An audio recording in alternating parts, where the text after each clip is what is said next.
Hi mga Bebs! Welcome back! So update tayo dito kay Logo App. Still legit pa rin talaga tong kanilang application until now mga Bebs. Ayan, sa mga new user dyan na gustong mag-create ng account, huwag niyong kalimutan na ilagay itong ating invitation ID para meron kayong ma-receive na instant 160 pesos. Alright, as you can see dyan, meron tayong balance na honey points na kung saan meron nga po silang pa-free 3,000 pesos dyan. Mamaya pag-uusapan natin yung kanilang requirements. And then dito naman sa coins, ma-withdraw din natin yan mga Bebs via GCash, Lazada, Paymaya at saka GrabPay. Ayan, meron pang isang balance dito mga Bebs. Ito yung tinatawag na Beehive coins. Hindi po siya ma-cash out, pero magamit natin yan para ma-upgrade natin yung ating beehives. Ayan, ito yung mga beehives. 1, 2, 3, 4, 5, 6. Sa mga bagong user, isang beehive pa lang. Tapos upgrade ka lang ng upgrade para madagdagan hanggang 6 beehives. Ayan, para makapag-ipon ng coins dyan at saka honey points, ito nga po yung kanilang task. Ayan, ito nga po yung kanilang daily task. Download app, robbery, watch video, online time, tapos collect Hive coins. Ayan, kapag natapos natin siya, meron tayong makukuhang points at saka gold coins. Meron din silang achievement task. Same pa rin siya. Habang ginagawa natin yung kanilang daily task, dito naman, meron nga po tayong ma-achieve na mga task. Like, upgrade 100 times with speed up. Upgrade the hive 50 times without speed up. Ayan, ito siya lahat mga Bebs. Yung makukuha natin dito sa achievement task is ito nga pong kanilang honey points. Meron ding inviting. Sa pag-invite ng mga users, 5,380 points per invite. Ito naman yung mechanics para makuha natin yung reward sa ating mga invites. Ayan, kapag na-achieve yung level 2, meron tayong ma-receive na 390 points. Level 5, 790, 1,500, at saka itong 2,700. Ito namang VIP points, magagamit natin yan dito nga po sa kanilang VIP section. Ayan, i-click natin yan. Tapos itong VIP, bawat level up natin dito mga Bebs ay meron tayong makukuhang honey points. So ito na yung ating level, VIP 7. Kapag nag-upgrade yan to VIP 8, ito yung ating reward na honey points. 4,700 pesos. So, ganyan siya. And then, meron din silang competition. Dito naman, honey points pa rin yung ating makukuha. Beehive War. Nasa season 67 na sila. Tapos, bawat season dito mga Bebs ay umaabot nga po siya ng 3 days. So ito na siya, 20 hours na lang bago matapos ang season 67. Pagkatapos niyan, season 68. Alright, ito naman yung season task, 800 honey points. Kapag na-achieve natin yan lahat for 3 days or bawat isang season. Ito siya, successful rab for 30 times in 3 days.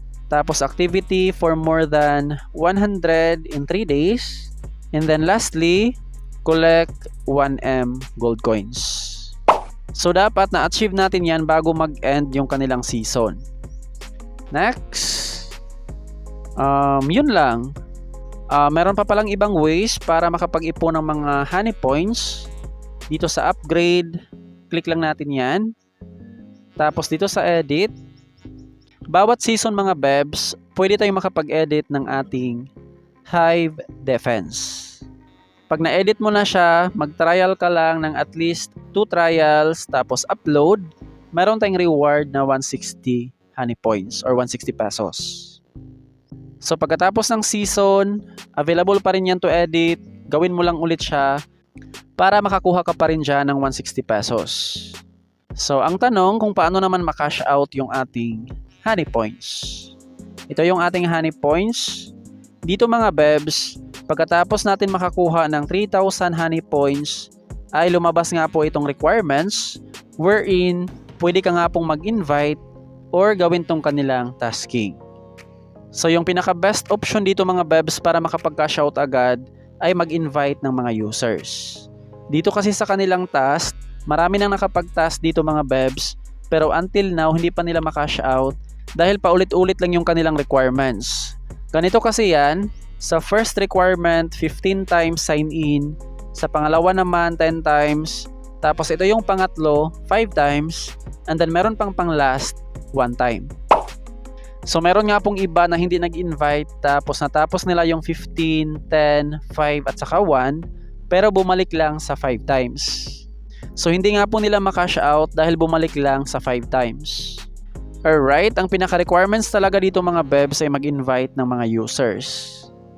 Ayan, sa 15 times, 75 invites, tapos sa 10 times, 10 invites bawat sign in, 10 times 10, 100 invites. And then dito naman sa 5 times, 50 invites bawat sign in. So 5 times 50, 250 invites. And then sa pang last, 175 invites. So overall, kapag i-total natin siya, nasa 600 invites. So sana malinaw, kailangan nating mag-invite dyan sa Honey Points para makapag-cash out ng unlimited 3,000 pesos. So merong nagtatanong sa ating previous video kung pang one time lang ba yung kanilang 600 invites. Hindi po siya mga bebs. Bawat cash out natin ng 3,000, meron nga po siyang requirements na tig 600 invites. Ayan, dito naman sa ating gold coins. Dito sa kanilang gold coins, wala po siyang requirements. Bali, ang requirements lang nila ay yung kanilang minimum to cash out. Sa Lazada, 1 peso yung kanilang minimum. Sa GCash, PayMaya at saka GrabPay, 200 pesos. So, as of right now, meron tayong balance na 56 pesos. Hindi na muna natin yan i-cash out. Nag-cash out ako dito last May 17. Ito siya, 56 pesos via Lazada. Tapos sa GCash naman, May 10, April 10, ayan, 651. Yung last cash out naman natin sa 3,000 pesos, galing yan sa Honey Points. Ito siya, April 9, 2025. So halos mag 1 year na ata itong kanilang app, and then still paying pa rin siya mga bebs. Ito na yung ating total withdraw, 44,180 pesos. Ayan, legit na legit itong kanilang platform. Sariling proof natin yan mga bebs. As in, free lang yan. Wala nga po tayong nilabas dyan kahit piso. Talagang sipag at syaga lang para kumita dito nga po sa kanilang platform.